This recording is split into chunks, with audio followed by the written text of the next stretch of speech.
ये बड़े ही ये गाँव के नारियों के सौभाग्य हैं जिनको ये समय मिला। ये समय मिलेगा नहीं। गाँववासी नर नारी बच्चे बच्चियां इस समय का लाभ है। पीछे सब लोगों को पहुंचाना पड़ेगा।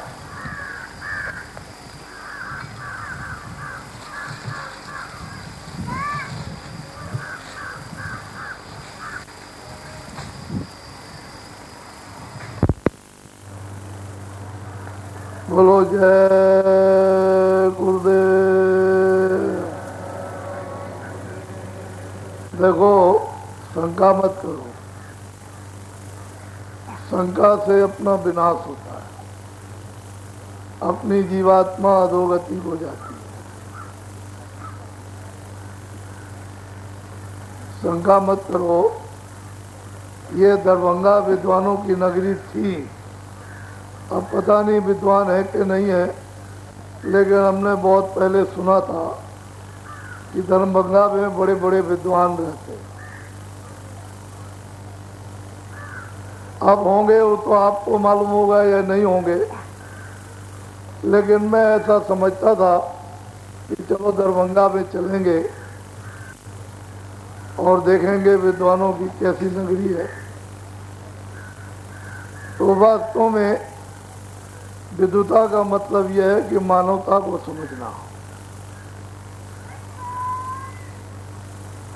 मनुष्य के क्या क्या काम हैं, मनुष्य का वास्तव में कर्म क्या है, मनुष्य का धर्म क्या है, और मनुष्य का अधर्म और अकर्म क्या है। ये दोनों चीज़ों को जानने की जरूरत है। अगर ये जान लिया तब तो विद्वान है, और ये नहीं जान पाया तो अंग्रेजी, हिंदी, उर्दू, संस्कृत, अरबी, फारसी ये भाषा पढ़ ली जाए तो अक्षर का अक्षरी ज्ञान है। कर्मों का ज्ञान अलग है, अक्षरी ज्ञान अलग है। किसी चीज को याद कर लेना वो अलग चीज है, कर्म करना अलग है। विद्या का मतलब कर्म करना। कौन अच्छा कर्म है, कौन बुरा कर्म है। तो ये विद्वानों की नगरी है। इनको शास्त्रों को पढ़कर, चाहे वो किसी की भी किताबें हों, मुसलमान की हों, हिंदू की हों, या ईसाइयों की हों, या सिखों की हों, किताबों को पढ़ना चाहिए कि ये मनुष्य अनमोल शरीर जो आपको मिला है वो कितने जन्मों के और कितने युगों के पुण्य के बाद, तपस्या के बाद, तो सतयुग, त्रेता, द्वापर, कलयुग कितने बीत गए, और उन सब युगों का पुण्य और तपस्या का फल जब एक जगह जमा हो जाता है, और उतना जमा हो गया जितने से ये अनमोल मनुष्य शरीर दिया जाता है, तब आप पर वो मकान मालिक जो पंचभौतिक मनुष्य शरीर देते हैं वो प्रसन्न होकर के आपको ये मकान देते हैं। ये आपका बनाया हुआ नहीं है। इसमें उसने जीवात्मा को ला करके बंद कर दिया। विद्वानों को इसी की खोज करनी चाहिए कि ये जीवात्माएं कहाँ से आती हैं, और बाद शरीर समाप्त होने पर जब इस शरीर से जीवात्माएं निकाली जाती हैं तो कहाँ जाती हैं, इसकी जानकारी विद्वानों को करनी चाहिए। तो भौतिक विद्या से तो जानकारी होने वाली है नहीं। जब आध्यात्मिक विद्या प्राप्त होगी तभी जाना जा सकता है। और आध्यात्मिक विद्या को हम लोग भूल चुके, छोड़ चुके हैं। उसके लिए हमने करना ही बंद कर दिया। हमको पता ही नहीं है कि आध्यात्मिक विद्या क्या है, आध्यात्मिक ज्ञान क्या है। वो तो शारीरिक के लिए, क्षणिक सुखों के लिए, खाने पीने, देखने सुनने और जमा करने के लिए गाली गलौज, ये सब दिन और रात मेहनत करते हैं, लेकिन इससे अभी तक तो कुछ मिला नहीं है, तो आगे भी क्या मिलने वाला है। तो सोचा था यहाँ विद्वान रहते हैं, इनको ये जानकारी होगी, तो ऐसा मालूम होता है कि कुछ नहीं, सब भूल गए। विद्या तो सबको ऐसे घोल घाल करके पी करके खत्म कर दी। अब इंद्रियों के गालिब हो गए, लड़ना झगड़ा, ये गाली गलौज और संगा करना। आपको नहीं मालूम, अर्जुन ने कृष्ण पर संगा की, हमेशा आगे पीछे रथ चलाना बैठना, कभी कृष्ण भगवान चलाएं, कभी वो, कभी ये, कभी वो, और वो कृष्ण भगवान पर संगा करता है अर्जुन। तो जब ये जाने लगे तो द्रौपदी, नकुल, सहदेव, भीम और ये अर्जुन सब के सब नरक गए, सब चले गए, और कृष्ण भगवान इनको किसी को नहीं बचा सके। तो मैं आपसे ये पूछता हूँ कि आपने तो कृष्ण भगवान को, राम को देखा नहीं, मुसलमानों ने मोहम्मद साहब को नहीं देखा, ईसाइयों ने ईसा मसीह को, बौद्ध और महावीर को भी नहीं देखा। और जब देखा ही नहीं है, उनके साथी ने रहे, उनके उपदेशी को नहीं सुना है, तो ये बताओ कि आपका क्या होगा। आप सोचो, जो साथ रहे उनको तो नरक जाना पड़ा, उनको तो घोर नरक मिला, और आप तो ये मनुष्य बुद्धि का उपयोग करो। भगवान ने बुद्धि दी है, वो इस मनुष्य शरीर में सर्वश्रेष्ठ है। ये सोचो कि जब राम नहीं आए थे, या कृष्ण भगवान नहीं आए, या मोहम्मद साहब नहीं आए, तो क्या भगवान से जगह खाली थी? क्या खुदा नहीं था? पहले भी था भगवान, यानी खुदा पहले भी था। और जब ये लोग आए तब भी भगवान, और ये सब के सब चले गए, अभी है। ऐसा आप तो शंका करते हो कि अब नहीं है, पहले था, अभी है। उसी भगवान की खोज के लिए ये ऋषि मुनि योगी और योगेश्वर आए कि तुम उसे भगवान की खोज करो, तलाश करो। ये मनुष्य है अनमोल शरीर में, ये जो पहले था, अब भी और आगे भी। तो महान जनों से, महान आत्माओं से मिलो, जिन्होंने अपनी जीवात्मा को मनुष्य शरीर में जगाकर उस भगवान का साक्षात्कार किया हो। तो आपने तो वो भी खत्म कर दिया, मिलना जुलना भी बंद कर दिया, उठना बैठना भी बंद कर दिया, देखना सुनना भी बंद कर दिया, और पहचान करना भी आपने बंद कर दिया, और अच्छा बुरा समझना भी बंद कर दिया, और बुद्धि हो गई है पागल। पागल में, पागलपन में तो सब कुछ कर सकते हो जो आपकी इच्छा। तो मैं इस स्थान पर ये बताना चाहता हूँ कि संगा मत करो। संगा से जीवात्मा का विनाश, और ये मानव शरीर आपको फिर नहीं मिलेगा। तो जो महात्मा जो चीज बताते हैं वो आपके हित की होती है, उसमें कोई अकल्याण नहीं होता है सिवाय कल्याण के। जो जन आत्माओं के महात्मा काम करते हैं वो आत्महित में करते हैं, नुकसान में नहीं करते।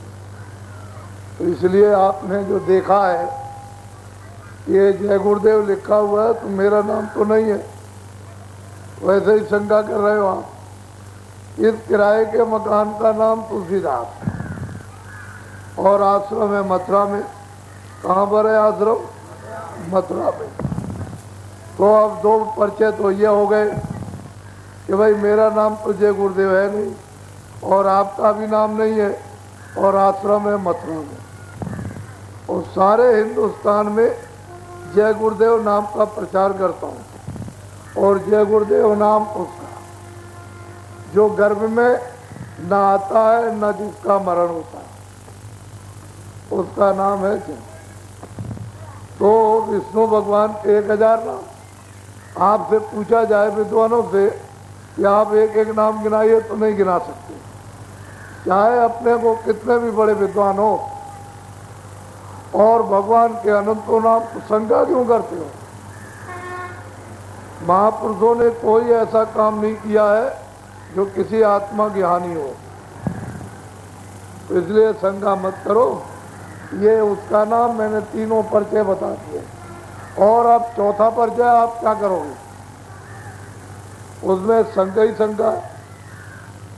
तो इसलिए सब लोग बोलो प्रेम से जय गुरुदेव, जय गुरुदेव। देखो, नाम जगाया जाता है, सिद्ध किया जाता है। जब रिद्धि सिद्धि और ज्ञान प्राप्त हो जाता है तो आदेश प्राप्त होता है, तब वही नाम जीवों के लिए लाभदायक होता है। और जो भी नाम सिद्ध न किया, पकाया न गया, जगाया न गया, वो कोई नाम लाभ नहीं करता। अपने अपने वक्त के समय के नाम उस समय ठीक थे, चाहे सतयुग हो, चाहे त्रेता हो, या द्वापर हो, या कलयुग हो, उस समय पर वो नाम ठीक थे उस समय के जीवों के लिए। अब आपका लाभ नहीं कर सकते। आपका लाभ तो वर्तमान में जो जगाएगा, सिद्ध करेगा, पकाएगा, रिद्धि सिद्धि ज्ञान शक्ति प्राप्त करेगा, जो रास्ता देखेगा, देखा हुआ होगा, वो लाभदायक। इसलिए शंका मत करो। जय गुरुदेव, जय गुरुदेव नाम किसका? जय गुरुदेव नाम किसका? जय गुरुदेव नाम किसका? देखो, किसी राज्य पर, परिवार पर, किसी व्यक्ति पर यानी तकलीफ आ जाए शरीर की, बीमार हो, परेशान हो, लड़ाई हो, गरीबी आ जाए और तरह तरह की राज मुसीबत, समाज मुसीबत जब आ जाए, तो ये संकट कैसे टलता है? तुम पहले सब उपचार कर लो। मंदिर में जाओ, कहीं किसी तालाब में जाओ, देवी को मनाओ, गंगा को मनाओ, जमुना को मनाओ, काबे में चले जाओ, सब काम आप करो। जब किसी तरह से ठीक ना हो, तब फिर आप क्या करोगे?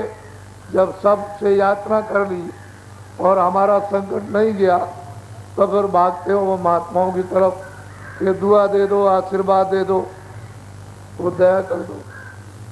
तो जो दुआ देने वाले होंगे, आशीर्वाद का जिनके पास साथ सामान होगा, वो तो आशीर्वाद देंगे। जिनके पास नहीं होगा, क्या देंगे आशीर्वाद? क्या दुआ देंगे? लेकिन आप अपनी तकलीफ में, अपनी वेदना में आप याचना करते हो कि हमको दया करिए, कृपा हमारा संकट चलाइए। तो भगवान का सच्चा नाम जब मिल जाए तो उसके स्मरण करने से आपका ये संकट जाता है। बीमारी है, तकलीफ है, परेशानी है, गरीबी है, ये सारी सामाजिक पारिवारिक संकट हल्के होते हैं, कम हो जाते हैं, आधे हो जाते हैं, पौन हो जाते हैं, और किसी किसी का कभी कभी चला जाता है। लेकिन आत्म संकट नहीं जाता, वो तो ज्यों का त्यों रहेगा।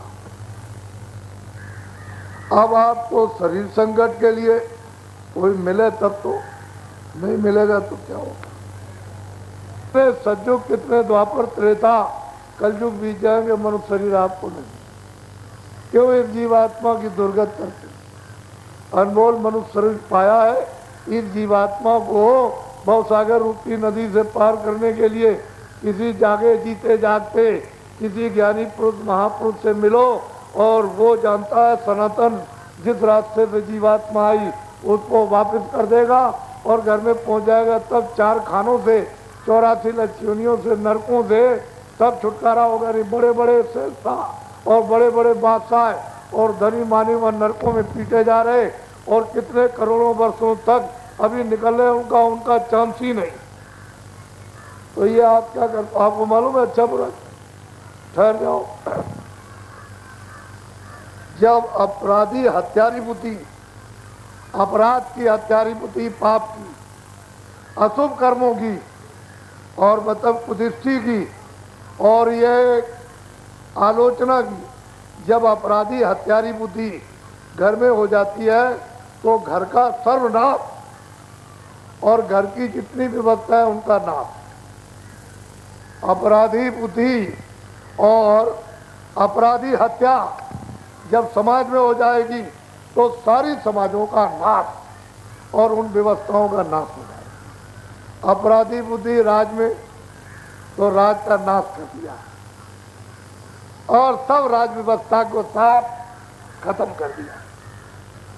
अब चिल्ला रहे हो, रो रहे हो। और अपराधी बुद्धि हत्यारी, ये क्या धर्म में, तो धर्म का नाश और धर्म व्यवस्था का नाश। तो इस मंदिर को गिरा दो, शिव जी का मंदिर, इसको गिरा दो, तालाब को गिरा दो, हनुमान जी का गिरा दो, ये गिरा दीजिए, राम जी का, काली जी का गिरा दीजिए, ये मतलब यह है कि बौद्ध जी का गिराइए, ईसा मसीह का गिरा दीजिए, ये गिरा दीजिए, मोहम्मद साहब का काबा गिरा दीजिए। तो ये अपराधी बुद्धि धर्म में सब नाश कर दिया। क्या आपकी विद्वता रही? ये समझ लो आप। तो आप जानते हो क्या कर रहे हो और क्या लिखा जा रहा, आपको ये मालूम नहीं कि हिसाब होगा। मजिस्ट्रेट की, धर्मराज मजिस्ट्रेट की कचहरी लगी है, उसमें किसी को छोड़ेगा? ये तो सोचो। कम से कम मनुष्य मंदिर थोड़े दिन के लिए आपको मिला है, इसमें 24 घंटे भगवान की देववाणी, कीर्तन, इसमें अखंड है, आयते, आत्मानी आवाज 24 घंटे इसमें हो रहा। लेकिन तुमने ऐसे दुष्कर्म तुमने किए हैं कि तुम्हारी जीवात्मा की आंख और जीवात्मा के कान बंद हो गए, तो अंधे और बहरे हो गए। तुम भगवान की सृष्टि की, स्वर्ग और वैकुंठ की और भगवान के रूप की झलक भी नहीं तुम देख सकते हो। क्यों? कि आंखें तुम्हारी बंद है और कान भी बंद, न तुम सुन सकते हो न देख, और दोष लगाते हो रामायण को। ऐसा नहीं, वैसा नहीं। रामायण के पन्ने फाड़ते हो, कभी गीता के पन्ने, कभी पुराण के पन्ने, कभी वेदों के पन्ने, और समझ में कुछ नहीं आता। और अपराधी बुद्धि हत्यारी, अरे दया तो कम से कम होनी चाहिए। मनुष्य जो है दया, मनुष्य के गुण दया, दया धर्म का मूल। अगर दया आप पे आ गई तो आप मानो मनुष्य बन गए इंसान। और जब रहम और दया ही नहीं है तो किस बात के आप मनुष्य? ये बताओ, कौन सा पुण्य और अच्छा कर्म करोगे आप इंद्रियों से? और जब शरीर से नहीं करोगे आप, तो क्या शरीर का आपको लाभ मिलेगा? तो आत्मा से आत्मा, वो जीवात्मा तो चेतन है और शरीर है, इंद्रिया जड़ है। तो चेतन से चेतन का भजन करोगे कि जड़ से चेतन को प्राप्त करोगे? कि जड़ से चेतन का भजन नहीं होता, चेतन से चेतन को। जीवात्मा भगवान का अंश है और उसी चेतन से चेतन भगवान का भजन किया जाए तो प्राप्त हो जाएगा। उसके लिए तो कोई महापुरुष चाहिए। और आप शंका में फंस गए, ये है वो है, ऐसा वैसा कुछ नहीं। इसी शंका में जन्म बिता दिया, खत्म कर दिया। क्या है? अरे भाई जैसे 40 साल की उम्र है, 39 रह गए, अगले साल चले जाओगे। अरे 60 साल की उम्र हो गई तो तुम्हारे मतलब है 60 की उम्र है, और मतलब यह है कि 59 मतलब है, और 6 महीने हो गए, 6 महीने में चले जाओगे। किसी बच्चे की उम्र 10 साल की है, 9 साल हो गए, अगले साल चले जाओ। तुमको ये मालूम नहीं है कि जब आया था कुछ लेके आया था? कोई पहचान ले आया, सुनना ले आया, समझना ले आया, बोलना, या अंग्रेजी ले आया, हिंदी या संस्कृत या उर्दू या फारसी। वो तो बेचारा इधर रो रहा था, चिल्ला रहा था अपने कष्टों में। माँ चुप करती थी और बस करते करते करते करते किसी तरह से देखने लगा। तो ये मायावी चित्रों में जब ये देखने लगा तो धीरे धीरे 5 साल के बाद याद कराने लगे, ये। अब आप किसको याद करके देख करके फंसने लगे।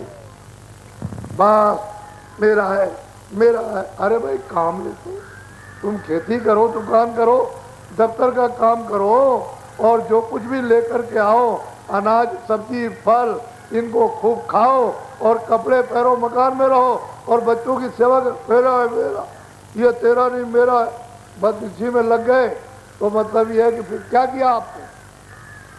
जब वो जाने की तैयारी हुई तो फिर क्या किया कि देखना, सुनना और बोलना, समझना सब यहाँ हिंदी, अंग्रेजी, उर्दू, संस्कृत सब रखवा लेगा, उतरवा करके सब रखवा के और जोर से मारेगा, सटाक से गिरोगे, बस चकनाचूर।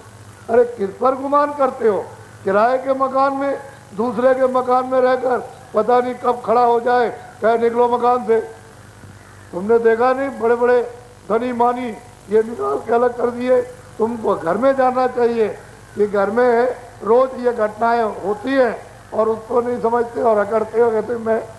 इसलिए मानो अनमोल शरीर थोड़े दिन के लिए उसमें तुम्हारे पुण्य का फल दे दिया, अब इसका दुरुपयोग करो या उपयोग करो, यह आपकी जिम्मेदारी। फिर यह मनुष्य शरीर नहीं मिलेगा। कितने सच्चों अनगिनती त्रेता द्वापर कलयुग भी जाएंगे, नहीं मिलना। ये जो आज मनुष्य शरीर सबसे ऊंचा, इधर देखो, ये सबसे महान और ऊंचे स्थान पर मनुष्य मंदिर में जीवात्मा को बैठा दिया। ये ऊपर जाने का रास्ता स्वर्ग, वैकुंठ और ब्रह्मांडों में, और नीचे नरकों और 84 है। ये 84 इतना लंबा चौड़ा बियाबान जंगल, अगर इसमें डाल दिए गए तो कौन वहां पूछेगा तुमको? न स्त्री, न पति, न बच्चे, कोई जाएगा? कोई सिपाही जाता वहां, और नरकों में वहां लाखों लाखों मील रोने की चिगार आती है, तो वहां कोई सुनने वाला नहीं है। जो किया है सो भुगत ले दिया। अब की तुमने गुरु पूरा ढूंढ न किया, अगर अब की तुमने महापुरुष जो बचाने वाला उसको तुमने ढूंढा नहीं, तो जो किया सब आपको भोगना। इसलिए आप तो विद्वान थे, आपको तो ये जानना चाहिए था कि मेरा 2 महीने का बच्चा ये चला गया, कहाँ गया है, ये तो जानना चाहिए आपको। तो वो भी नहीं, ये नहीं जाना कि मेरे घर में आया अभी बच्चा, तो ये कहाँ से आया है, ये भी नहीं जाना, तो विद्या किस बात की? इसलिए नर नारियों, ये जो तुम भोगों में लिप्त हो गए, तुमने शरीर का भी कल्याण नहीं कर पाए। तो महात्माओं से मेहनत तो तुमने बहुत की है, इसमें 2 बातें नहीं है कि तुमने सुख के लिए, आराम के लिए, शांति के लिए, और मतलब यह है खुशहाली के लिए, और हर तरह की तुमने मेहनत की आनंद के लिए, उसमें कोई कमी नहीं। दुकान लगाई, खेती की, दफ्तर किया, कारखाने लगाए, मोटर खरीदी, सोना चांदी, कपड़े, ये सब खाने पीने का सब साथ सामान तुमने सब कुछ जमा किया, लेकिन मिला क्या? दुख, बीमारी, परेशानी, झूठ, छल, कपट, फरेब, दगेबाजी, ये आपको मारपीट, ये आपको अशांति, सब ऊपर से नीचे तक, नीचे से ऊपर तक। अरे भाई तुम किसी महात्मा से पूछते कि भाई मैं आराम चाहता हूँ, आनंद चाहता हूँ, सुख चाहता हूँ, शांति चाहता हूँ, तो मुझको बता दीजिए मैं किस तरह से काम करूँ, खेती का, दुकान का, दफ्तर का, राज का, ये कैसे बाल बच्चों की सेवा का।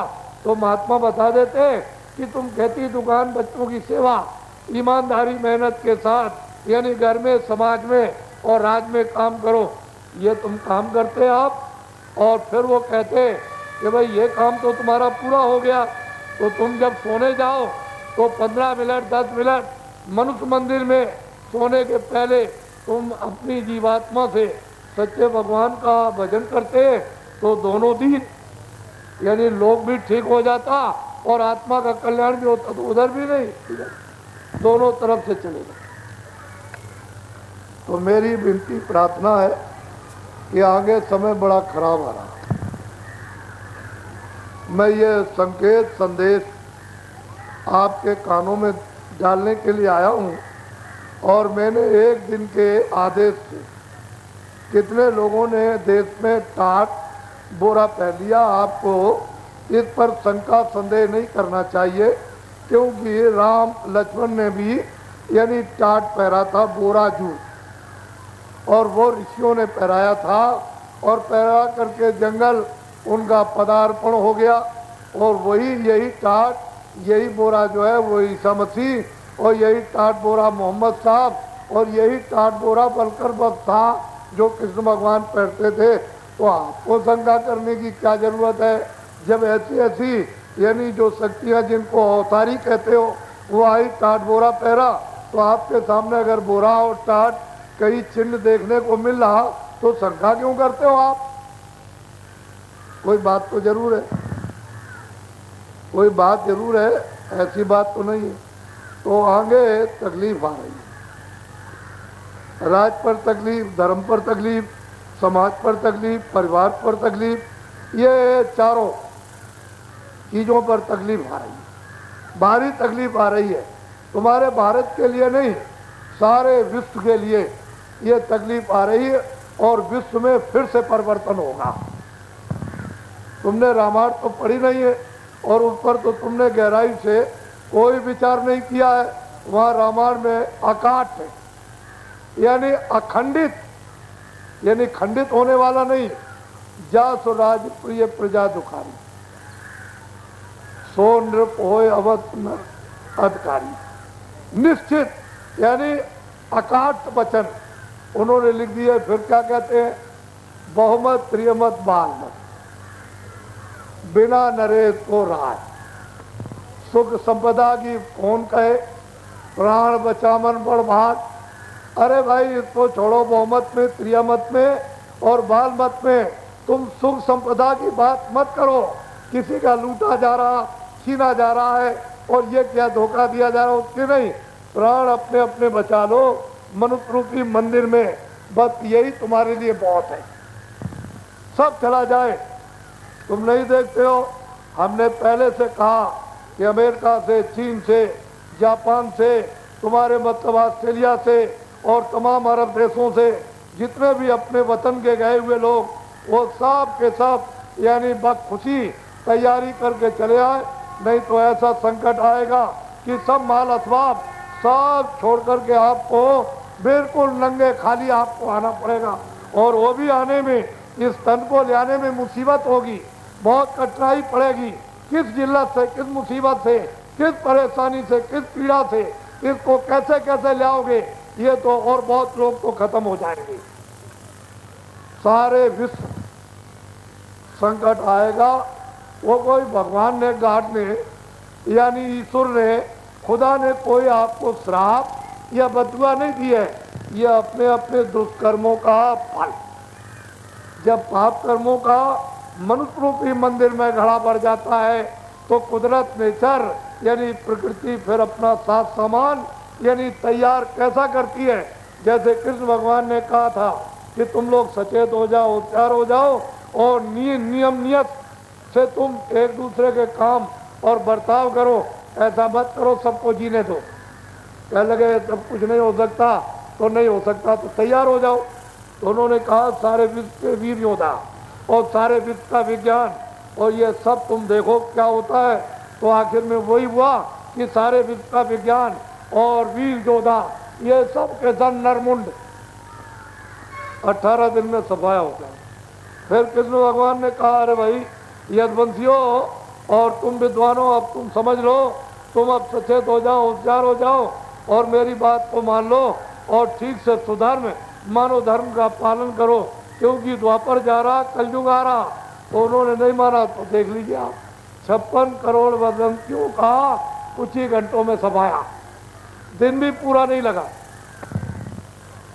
इतिहास तवारीख सच। अब इसके लिए कोई क्या, सारे विश्व तुमने अभी नहीं सुना वहाँ रवांडा में वो अभी 2 महीने के अंदर 10 लाख आदमी यानी बिल्कुल ऐसे सफाया कर दिए गए और बराबर कत्लेआम हो रहा। तो मतलब है कि जब वहाँ हो रहा और जगह हो रहा है तो और जगह क्या बाकी बच जाएगा? सारे विश्व तकलीफ आने वाली है। पहले इधर देखो, ये सारे विश्व में इसकी कमी हो जाएगी। ए नौजवानों, दरभंगा के विद्वानों, ये कमी हो जाएगी। ये धन और दौलत, रुपया पैसा चांदी सोना और वो डॉलर और भारत का और नेपाल का, ये इसकी कमी हो जाएगी। सारा विश्व ये कहेगा कि मेरे मुल्क में धन नहीं रहा। अमेरिका, चीन, जापान और मतलब ये रूस और ये और भारत, ये जितने भी सब मुल्क, मेरे देश में ये नहीं। पता नहीं डायन सारे विश्व में एकदम चिराग लेकर के और घुस गई और सब विश्व में फेरी देगी और सफाया कर देगी। आप देख भी नहीं पाओगे और कहोगे ये क्या हो गया। सारे विश्व में संकट आने वाला है। मैं आपको उसकी सूचना, तो मैंने तो सोचा था कि मैं अकेला आदमी हूँ और इतने बड़े देश को, जिसको कहते हैं धार्मिक देश है, कैसे संदेशा इसको दे सकूंगा। तो मैंने इनको आदेश दे करके टाट पहरा दिया ताकि इनका एक चिन्ह रहेगा। और बूम जोता खेतिहर काश्तकार एक संगठन की स्थापना काश्तकारों की कर दी ताकि इनके कानों तक ये बात पहुंचा दी जाए कि देश के काश्तकारों, ये जो सब तकलीफ आ रही है सब तुम पर भारी तकलीफ तुम पर आ रही है और तुम्हारी संख्या सबसे ज्यादा। इस समय भारत की आबादी 2 अरब हो गई है, तो इसमें से यानी 1 अरब 60 करोड़ तो काश्तकार है और बाकी में और लोग, तो 2 अरब की आबादी हो गई भारत की। तो ये सब संकट आप पर आएगा। ठहर जाओ, समझ लो अच्छी तरह से। जब अंग्रेजों का राज था तो आप लोगों ने ये समझकर आंदोलन, तोड़फोड़, हड़ताल किया कि हम अपने यानी भारतवर्ष को आज़ाद करना चाहते हैं, स्वतंत्र। तो 30 साल तक बराबर सत्याग्रह चला और सबने इसमें भाग लेकर के और सहयोग दे करके आज़ाद करा दिया। मैंने अंग्रेजों का राज देखा, 30 साल सत्याग्रह देखा और 44 साल आज़ादी देखी। समझ लो आप। अब ये आपको जब आज़ादी 48 में मिल गई तो आपको चाहिए था कि फौज, फाटा, खजाना, जमीन, ये दफ्तर, स्कूल, बच्चे, बच्चियाँ, ये सब कागज पत्तर आपको मिल गए। कोई चीज़ की बाकी तो रह नहीं गई। तो आपने 1 आध 2 महीने तो इधर उधर, फिर कहा आंदोलन करो, हड़ताल करो, तोड़ फोड़ करो। तो आंदोलन, तोड़ फोड़, बस जलाओ, ट्रेन जलाओ, ये सड़क और पुल तोड़ो, बाजार इनको ख़त्म करो, दुकानें ख़त्म करो, इसको मारो, उसको मारो, स्कूल तोड़ दो, दफ्तर तोड़ दो। तो ये करना आप कोई अमेरिका का राज लेना आपको? ये बताइए, अमेरिका का राज चाहिए? अगर वो चाहिए तो उसका हम तरीका बता दें कि अमेरिका का राज कैसे मिलेगा जब उसको नहीं लेना। तो ये क्या कर रहे हो? ये सब नुकसान आप अपना कर रहे हो। ये रेल आपकी, बस आपकी, कारखाने आपके, दुकान आपकी, ये सब चीज़ें, ये पुल आपके, ये सड़क आपकी। जब दरभंगा जाना होगा पुल टूट जाएंगे, सड़क टूट जाएगी, बच्चा जाओगे क्या? जब दुकान जला दोगे, कारखाना, माल नहीं बनेगा, दुकान पर रहेगा नहीं, सामान लेने जरूरत का जाओगे तो कहाँ से जाओगे? ये सोचो, आपको जाना है पटना में और ट्रेन नहीं रहेगी तो कहाँ से जाओगी? तो ये सब चीज़ें आपके काम आ रही। रोज तो घर में भी कोई काम नहीं लेता, वो तो जब जरूरत पड़ेगी तभी घर की चीज़ काम में ली जाती है, नहीं तो सालों साल 10-10 साल तक घर में रखी रहती है, जब जरूरत पड़ेगी तभी काम। तो इसलिए ये सब चीज़ें आपकी थी। तो जितने भी राजनेता थे उनको ये बोध कराना चाहिए था, रेल आपकी है, बस आपके है, ये पुल आपके, कारखाने आपके, दुकानें आपकी है, ये सब आपके हैं। जो कुछ भी और इसके आप लोग देख रेख कीजिए, आपके काम आए। तो आपने नाश कर दिया। सारी आमदनी 42 सालों की सबको खत्म कर दिया। अब रो रहे चिल्ला रहे ये नहीं वो नहीं। तो तुम्हारे राजनेता बाहर भगे और विदेश से ले आए कर्जा कि हमारे देश में गरीबी आ गई और इसका विकास करना है, तो 100 खरब का कर्जा ले आए। 100 खरब। अब ये बताओ कि 100 खरब का कर्जा आ गया विदेशों से और वो आपने दिया नहीं, तो कोई मिनिस्टर देगा कि प्रधानमंत्री? सब इन काश्तकारों को देना चाहिए। ये देंगे। आपको ये बुद्धि नहीं, ये देंगे। मिनिस्टर देगा? ये बताइए। और ब्याज कौन देगा? वो देगा ब्याज। ये सब आपको देना, कर्जा भी आपको, ब्याज भी आपको, ये सब देगा। अपने पैरों पर कुल्हाड़ी मार करके काटते हो, कहते हो हम विद्वान। किधर गए विद्वान भारत के? जो भारतीय है वो अपनी चीजों की, परिवार, समाज और देश की हिफाजत नहीं कर सकते, बोध नहीं कराते हैं, तो विद्वान किधर है? कहाँ चले गए? ये हिंसा।